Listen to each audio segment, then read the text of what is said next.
Okay, இப்போ நல்லா சுண்டை வச்சிட்ருக்கேன். கன்சிஸ்டன்சியில் இருக்கணும், நல்லா திக்காக ஒரு பேஸ்ட் மாதிரி இருக்கணும்.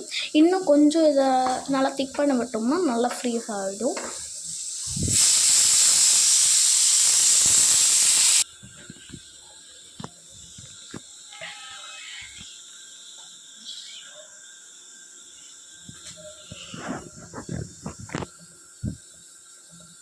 யாருக்கெல்லாம் எங்கள் ஐஸ்கிரீம் ரொம்ப ரொம்ப ரொம்ப பிடிக்கும். இது வந்து பார்ட் 2 வீடியோ. பார்ட் 1 நான் ஆல்ரெடி அப்லோட் பண்ணிவிட்டேன். அதை பார்க்காதவங்க கண்டிப்பாக பாருங்கள்.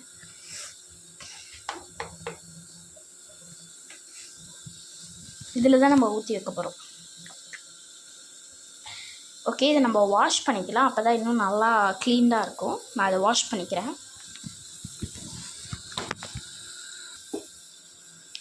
ஓகே, இதில் தேவையான சுகர் நான் ஒரு 2 ஸ்பூன்ஸ் போட்டுக்கிறேன்.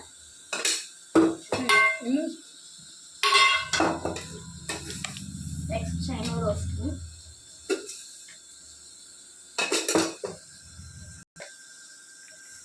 ஒரு பேக்கெட் மில்க் பவுடர் சேர்த்துக்கலாம்.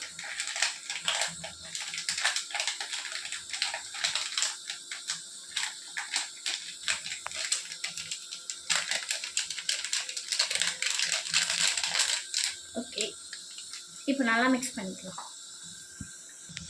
கட்டி கட்டியாக இல்லாமல் நல்லா கலரணும். இந்த மாதிரி கட்டி கட்டியாக இருக்கக்கூடாது.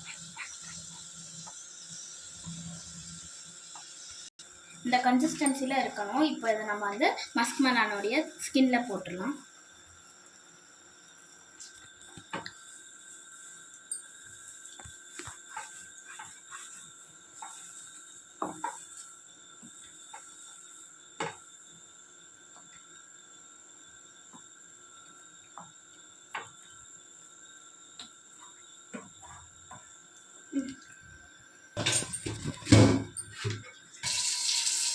இப்போ இதை ஃப்ரீஸ் பண்ணலாம் 8 to 10 hours.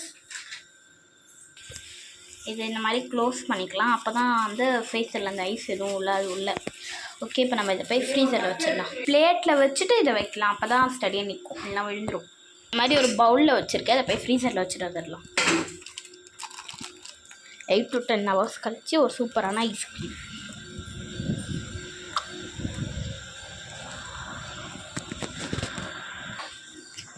Eight to 10 hours கழிச்சு சூப்பரான ஐஸ்கிரீம் சாப்பிட ரெடியாக இருக்கும்.